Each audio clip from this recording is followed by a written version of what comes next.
आए थे, कितना में मृत्यु हो गया था उसका? कितना में? किसका? गौरी का मृत्यु हो गया। मारा कौन था? पृथ्वीराज चौहान का 3 युद्ध बताइए।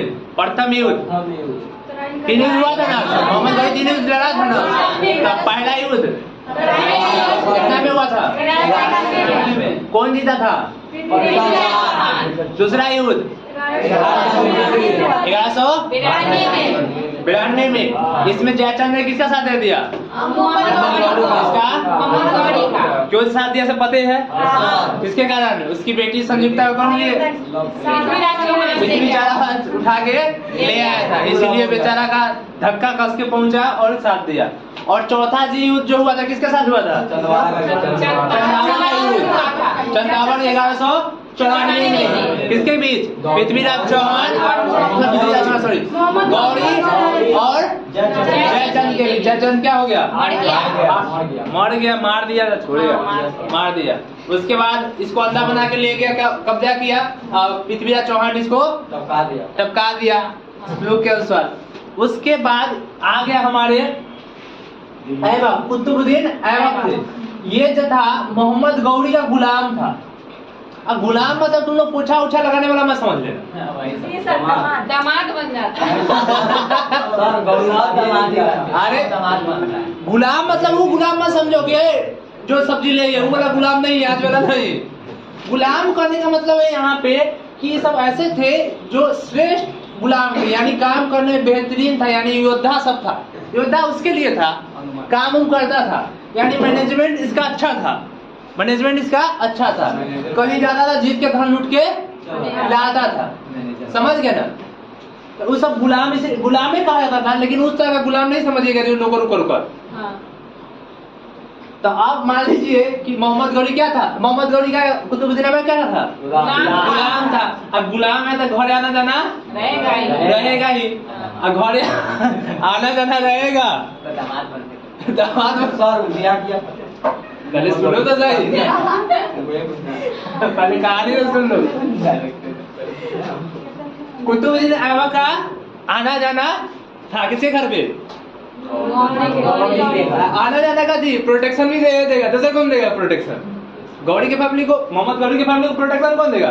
कुतुबुद्दीन ऐबक देगा, प्रोटेक्शन देगा। तब फैमिली से लगाव होवे ना करेगा, तो लगाव हो गया।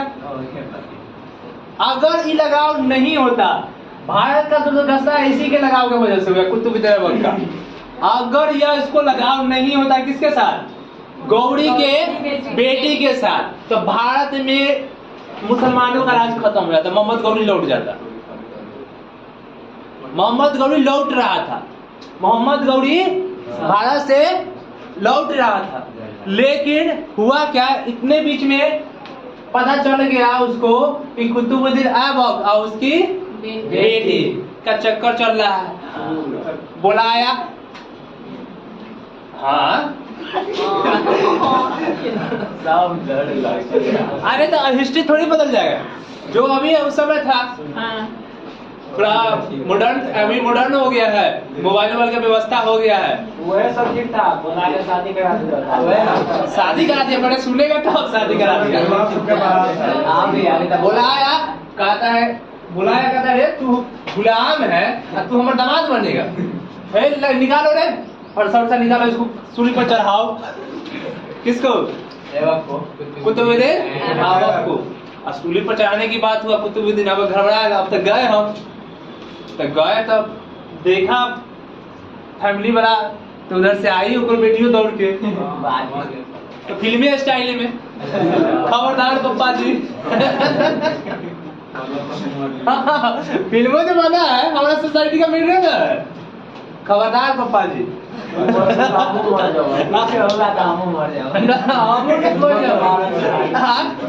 बढ़ो ना, अगर इसको मारे तो देखिए हमसे बुरा कुछ नहीं होगा, घर में हम आग लगा देंगे। अब आग लगा, बेटी आग लगा देंगे तो फिर दिक्कत ना।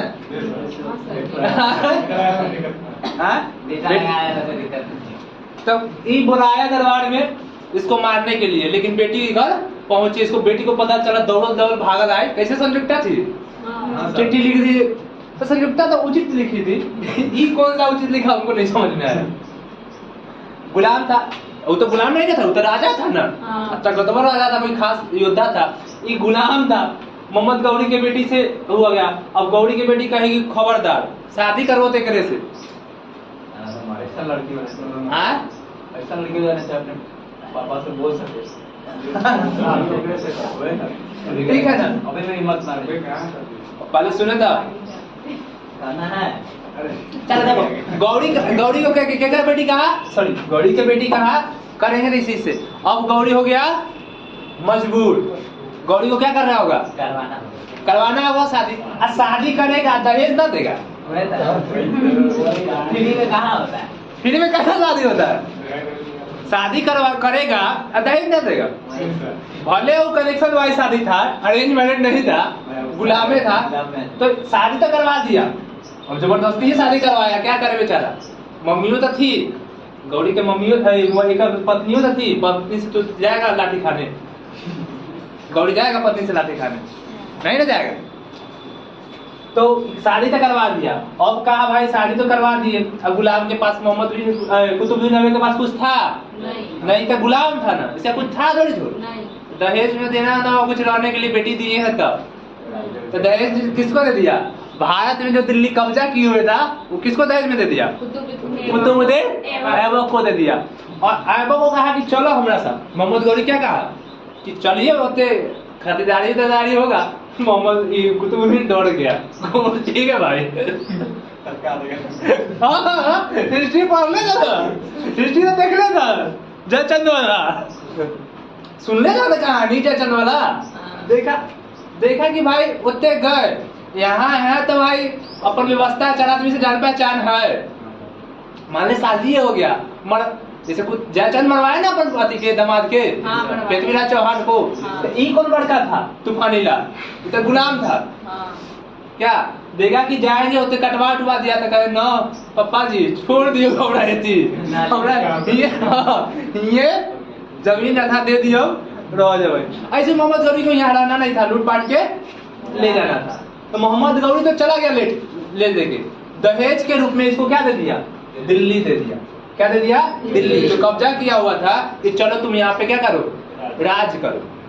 किसको, कुतुबुद्दीन ऐबक को। अब कुतुबुद्दीन ऐबक कौन था, गुलाम था, और क्या बन गया, दामाद।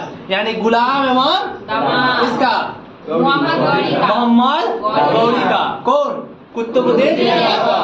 जैसे ही मोहम्मद गौरी वहां गया तो बेटियों को दिया था, क्या चिंता करेगा। वहीं से दिल्ली सल्तनत चालू हो गया। यानी कितना में, 1206 में चालू हो गया। 1206 से 1526 तक चला। दिल्ली सल्तनत कितना से चला, 1206 से 1526 तक, बाबर के आक्रमण से पहले तक। बाबर का आक्रमण यही 1526 में हुआ था, ठीक है ना। यानी बाबर तो आ चुका था पहले ही, आएंगे तो बाबर आएंगे। दिल्ली सल्तनत में 1206 से कितना है, 1526, याद रखिएगा 1526। 1206 से 1526 कौन, दिल्ली सल्तनत। दिल्ली सल्तनत कब चालू हुआ, किसके, जब मोहम्मद गौरी गया तो कौन रहा, कुतुबुद्दीन ऐबक कौन था, दामाद व गुलाम। अब इसके साथ भी एक घटना हुआ, इसका भी एक गुलाम था, इल्तुतमिश। सही नाम तो अच्छा ये जो करेगा एक करवा देगा तो भाग देगा ना। अब एक खास बेटी से ही कनेक्शन कर दिया।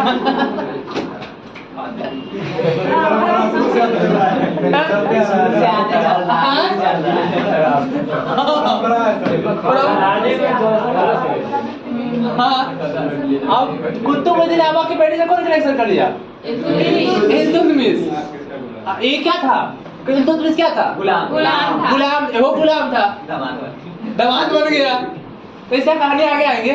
इसलिए ये जो वंश चला उसको क्या कहा जाएगा, गुलाम वंश। क्योंकि देखिए ना, गुलाम है, गुलाम आगे भी आएंगे, गुलाम, समझ गए ना। इसीलिए इस वंश को क्या नाम पड़ा, गुलाम वंश। तो गुलाम वंश का संस्थापक कौन था, ऐबक। कौन था, कुतुबुद्दीन ऐबक था। ठीक है ना। तो कितना में संस्थापक किया था? 1206 से। गुलाम वंश कितना तक चला? 1206 से 1290 तक। दिल्ली सल्तनत कितना तक? 1206 से 1526। 1206 से 1526। गुलाम वंश 1206 से 1290। 1206 से 1290 ये कौन चला? गुलाम वंश। संस्थापक कौन थे? कुतुबुद्दीन ऐबक। और ये राजधानी जो रखते थे लोग, जहाँ पे इकोनॉमिकल स्थिति ठीक ठाक थी। तो उस समय तो लाहौर भी भारत का हिस्सा था ना। उस समय भारत के लाहौर थोड़ी अलग हुआ था। अब इधर 47 में ना अलग हुआ। तो उस समय इसने अपनी राजधानी कहाँ रखी? लाहौर रखी। कहा है कि मेन गढ़ था इस्लाम का उस समय। दिल्ली रहा, दिल्ली में राजधानी क्या रखा? लाहौर रखा। क्योंकि मुसलमानों का जो गढ़ था मेन उधर था मुसलमान, ठीक है ना। तो साथ तो मेन है, करने का मतलब साथ जो एक दूसरे का मिला, ठीक है ना। तो राजधानी कहाँ थी? लाहौर थी। इसका राज अभिषेक तजम्मे करते 1206 में, डेट 24 जून 1206। डेट रखिए, याद न रखिए। क्या था? गौरी का गुलाम था। गुलाम में था दामाद भी बाद में बना ना। गुलाम दामाद। अब नामकरण इसका जो था लाख बख्श क्रसनकी टाइप का, अच्छी टाइप का था नामकरण, जिसको लाख बख्श कहा जाता था। जो आता था कुछ मांगने, उसको धड़ेरी से उठा के दे देता था। ले जो हाँ अरे तो वो सबको थोड़ी देता था, सबको नहीं, आस पड़ोस के जितने थे जिसको लगाव था, जिससे आया उठा के ले जाओ, आया उठा के ले जाओ। कौन सा अमर कमाया हुआ है? दहेज में मिलल चीज ले जाओ। हाँ, दहेज में मिलल चीज ले जाओ, कोई दिक्कत नहीं है। कौन सा हम कमाया है? इसीलिए इसको क्या कहा गया? लाख, यानी लाखों का दान करने वाला। लाखों का दान करने वाला कौन था? कुतुबुद्दीन ऐबक। यानी कुतुबुद्दीन लाखों का लाख बख्श किसे कहा जाता था? क्यों कहा जाता था? लाखों का दान करने वाला। मतलब कहने का मतलब तुमने समझा, हमेशा लाख रुपया दे देता था, वो ऐसा नहीं। आधा तो बेहिसाब, जैसे होता है ना, हम लोग काउंट करके देते हैं, 4 रुपया 2 रुपया 1 रुपया देते हैं, ठीक है, वैसा नहीं करता था। वो सीधे आधा था मांगने, उठा आधा दे देता, ले जाओ, आधा उठा के दे देता, ले जाओ, ठीक है ना। वो काउंटिंग वुटिंग नहीं करता था, इसलिए इसको क्या कहा गया? लाख बख्श, यानी लाखों का दान करने वाला। लेकिन बेचारा एक दिन खेल रहा था चौगान, घोड़ा पर नहीं खेलता है वो? हाँ अभी भी खेलता है, अभी भी खेलता है रोड पर। हाँ रोड पर, ठीक है ना। कितना में खेला था? 1210 में, जिसको पोलो भी कहते हैं। क्या कहते हैं? पोलो। खेलते समय घोड़े से गिरा और हार्ट अटैक, टपक गया, मर गया। कौन? कुतुबुद्दीन ऐबक। लेकिन उससे पहले कुछ बनवाया था, उसको हम लोग याद कर लेते हैं। कुब्बत उल इस्लाम मस्जिद कहाँ बनवाया था? अजमेर में। कुब्बत उल इस्लाम मस्जिद कहाँ बनवाया था? अजमेर में। किसने? कुतुबुद्दीन ऐबक ने। कुब्बत उल इस्लाम मस्जिद 2.5 दिन का झोपड़ा कहाँ बनवाया? दिल्ली में 2.5 दिन का झोपड़ा। और कुतुब मीनार का नींव रखा था, कुतुब मीनार का नींव रखा, और गुजर गया तो इसको पूरा नहीं हुआ। इसको पूरा करवाया था इल्तुतमिश। हाँ, इसको पूरा कौन करवाया था? इल्तुतमिश। इसका गुलाम था, दामादो बन गया। तो बाद में पूरा कौन करवाया था? इल्तुतमिश, ठीक है ना। तो क्या 3 चीज बनवाया था इसने? कुब्बत उल इस्लाम मस्जिद। क्या बनाया था? कुब्बत उल इस्लाम मस्जिद, 2.5 दिन का झोपड़ा, कुतुब मीनार का नींव रखा था। ये 3 को चीज किया था, समझ गए ना। कुब्बत उल इस्लाम मस्जिद कहाँ पे है? अजमेर में। 2.5 दिन का झोपड़ा कहाँ पे है? दिल्ली में है, ठीक है ना। अब कुतुब मीनार भी जानते हैं, दिल्ली में, ठीक है ना। कुतुब मीनार को पूरा कौन करवाया था? इल्तुतमिश। किसने करवाया था? इल्तुतमिश ने, ठीक है ना। यानी अगर पूछ दिया जाए कि गुलाम वंश का शासन कितना से कितना था? 1206 से 1290। संस्थापक कौन था? कुतुबुद्दीन ऐबक कौन था? मोहम्मद गौरी का दामाद एवं गुलाम था। मोहम्मद सॉरी कुतुबुद्दीन ऐबक को किस नामकरण से जाना जाता था? लाख बख्श। क्या जाना जाता था? लाख बख्श। यानी लाख बख्श मतलब क्या होता है? लाखों का। गुलाम वंश का शासन कितना कितना से कितना था? 1206 से दिल्ली सल्तनत का सेशन 1206 से 1526। इसकी मृत्यु कितना में हो गया था? 1210 में। कैसे हो गया था? कैसे खेलते समय? चौगान खेलते समय इसकी मृत्यु हो गई थी। किसकी? हाँ, कुतुबुद्दीन। इसने 3 काम करवाए थे। कितने काम? पहला काम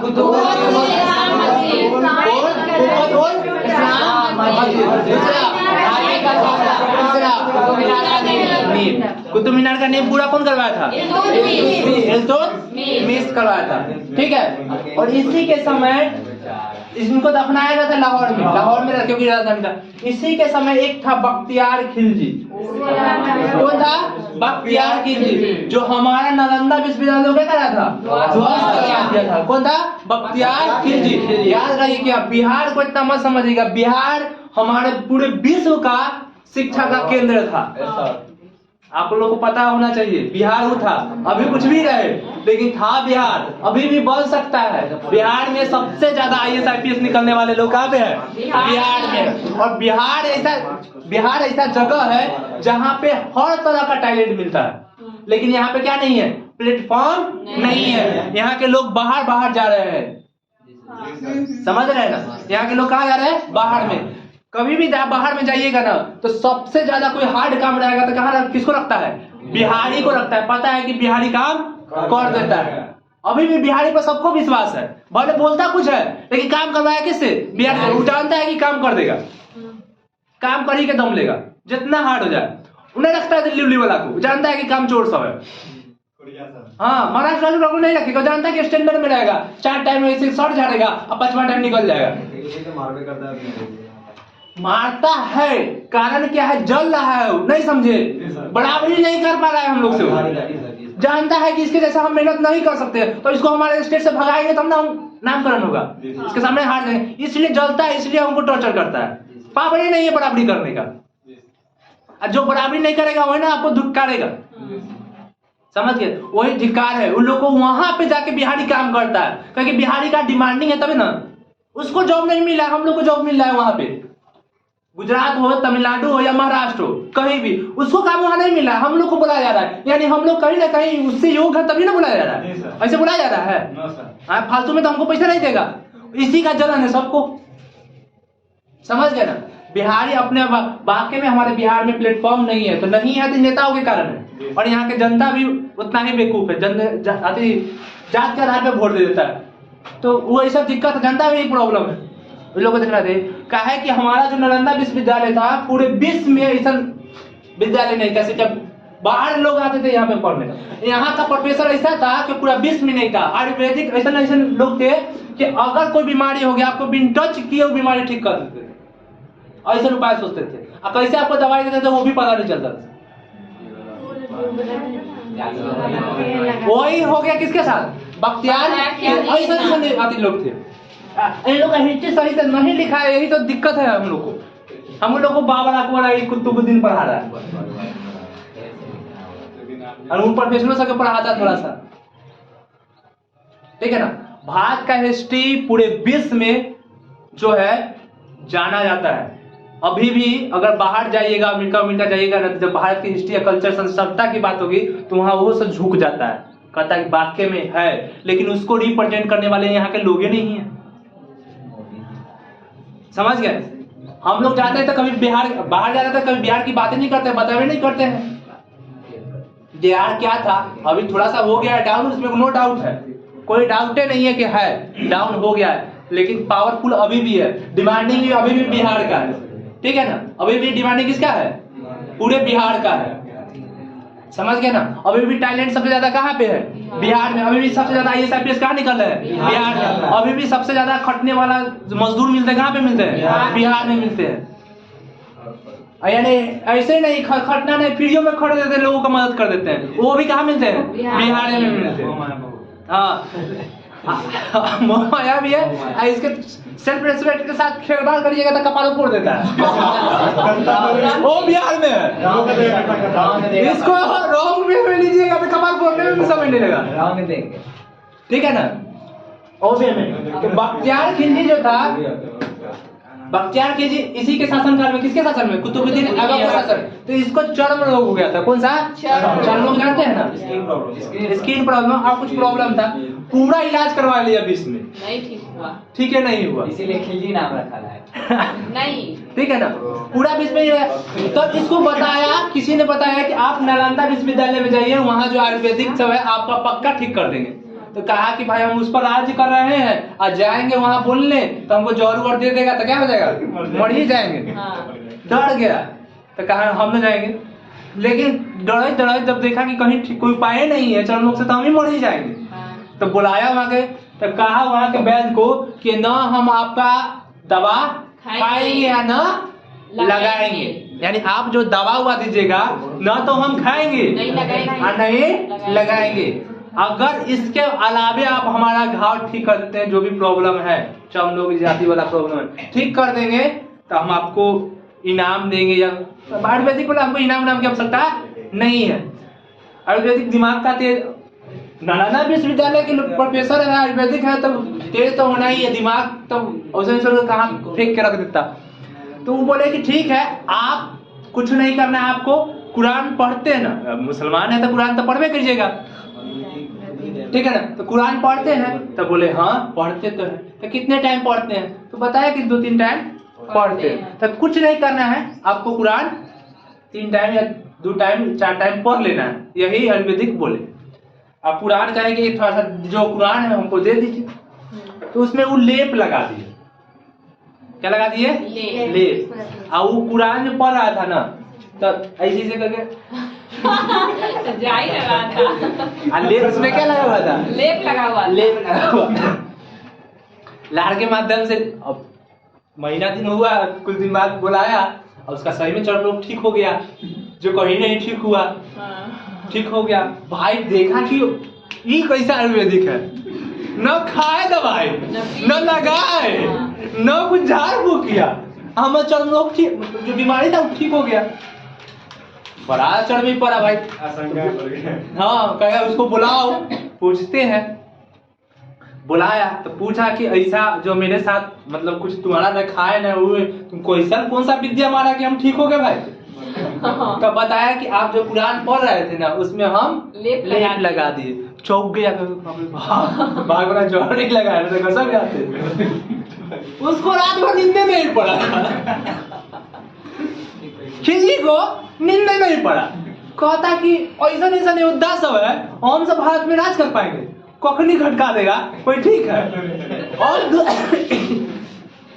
इसको 1-2 दिन तक नींद नहीं पड़ा कि कैसे ठीक हो दिया, खाली कुरान पढ़े ठीक हो गया। तो बताया तो इसको संतुष्टि नहीं, कहा ना अगर ये सब भी रहेगा तो हमको रहने नहीं देगा।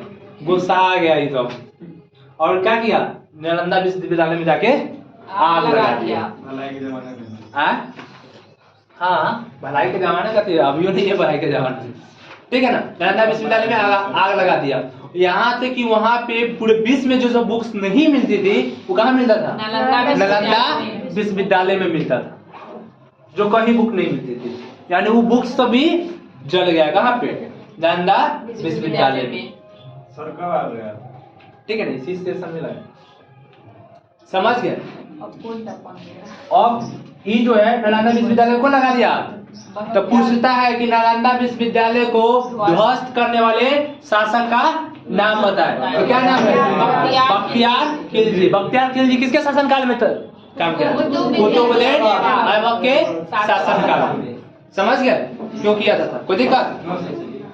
चलिए अब एक बार हम मिटाते हैं, आप लोग से पूछ लेते हैं।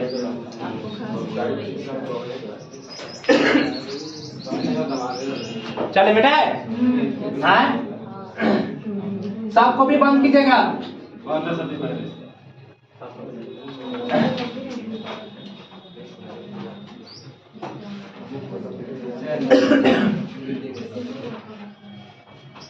चलिए बोलिए।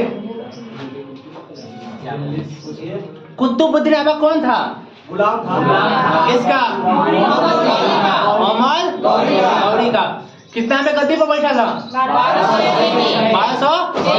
सिर्फ गुलाम में था? गुलाम एवं इसने किस वंश की स्थापना की थी? गुलाम वंश का शासन कितना था? राजधानी कुतुबुद्दीन ऐबक को क्या कहा जाता था? लाख मतलब क्या होता है? इसकी मृत्यु कब हो गई थी? कैसे? इसके समय कौन सा शासक था जिसने नालंदा विश्वविद्यालय को अख्तियार? इसने 3 चीज का निर्माण कराया था। पहला कहाँ पे है? दूसरा कहाँ पे है? तीसरा क्या? और ये जो सेशन स्टार्ट हुआ था उसको कौन सा सल्तनत कहते हैं? दिल्ली सल्तनत का सेशन कितना था? चलिए ठीक, बहुत अच्छा। कोई दिक्कत? भूलेगा नहीं ना हो? हाँ भूलिएगा नहीं।